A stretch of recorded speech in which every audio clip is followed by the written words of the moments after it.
Are you procrastinating again? Try thinking about Parkinson's. Why would I try and get a nervous system disorder? Not the disorder, Parkinson's law. Who names a law after a disorder? Well, it's not really a law per se. You just said Parkinson's law. Yeah, but it's not legally binding or has any, rules that you need to follow. Let me get this straight. Parkinson's law has nothing to do with the nervous disorder, and it's not a law either. Correct. So, why are we talking about it? For those unaware, Parkinson's law suggests that work expands to fill the time that is available. It can help with procrastination. How? It is kind of like time blocking. This better not be as silly as task batching, because that was just ridiculous. No, it just means we need to think about how long we're going to give a task. Essentially, if you have 3 months to write an essay, it will take you 3 months to write the essay. If you have 3 weeks to write the exact same essay, it will take you 3 weeks. So I need to time block to use Parkinson's law? Not necessarily. So why are we talking about time blocking? Because it's helpful when planning things ahead of time. You think because I don't time block, I don't plan? No, that's not what I'm saying. Then you better explain yourself. If you set a deadline too far into the future, it will take that long to get it done. Not if I do it tomorrow and the deadline's next week. The idea that tasks take longer if you give it more time doesn't always apply though. Okay, but I bet you did your uni essays all the way at the last minute, even though you planned it out beforehand. We don't talk about those dark days. A lot of the time, it depends what the task actually is and what the task involves you doing. So those essays, you did most of them last minute. But I work better under pressure, in that crunch time. Are you saying being stressed for every deadline is healthy? I didn't say that. There are those tasks that take you hours to do because you enjoy what it is that you're doing. And then there are those tasks that take you hours to do because you just really hate doing it and it just takes you that long. Right, so leaving everything to the last minute isn't healthy. I feel like I'm at school again. Just give yourself less time to do tasks. So if I say I'm going to make a YouTube video in 10 seconds, it will take me 10 seconds. Okay, but don't be stupid. If I say I'll be a millionaire in 1 minute, will I have £1 million in a minute? This isn't funny. What if I say the world's issues will be solved in a day? Will it happen? Obviously not. Then Parkinson's law is just a bunch of words. No matter what tasks you are trying to do, there are some realistic things to consider when planning tasks out.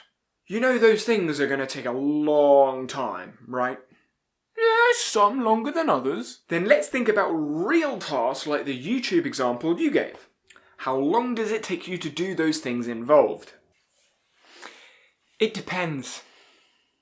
Okay, a rough estimate. Is that without distractions? Yes, without distractions. Does that include the changes I make as well? What? Like when I finish something and then I do it again. And again. And again. No, just the first time. Well, scripting takes between 1 and 6 hours. That's a pretty big range for a short video. Well, I get lots of ideas when I'm scripting, so I just tend to go off topic sometimes. Right, so how about we say you try and script a video in under 2 hours? Can I still explore ideas? Yes. Can I still be creative? Yes. Can I still link different thoughts? Yes. Then 2 hours ain't happening. Putting a time limit on a creative task or something you want to do can actually be extremely difficult, especially if you enjoy whatever it is that you're doing. What about editing? Do that in 3 hours. Oh yeah, I can do that. But putting a time limit on something that is not the focus of your creativity, or something that you just don't typically enjoy doing, that can be much, much easier. I have a question. Okay. If I do things quicker, does that mean I am more productive? Not necessarily. Okay, if I do things in less time, Am I more productive? Again, not necessarily. But I am being more efficient with my time. If the process or the end product gives you something in return. Wait, so doing stuff for the sake of doing stuff to be productive, it isn't being productive?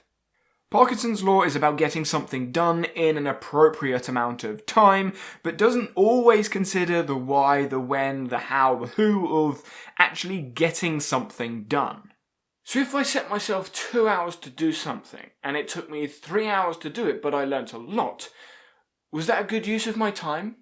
Obviously! But that doesn't stick with Parkinson's law. Don't take it literally.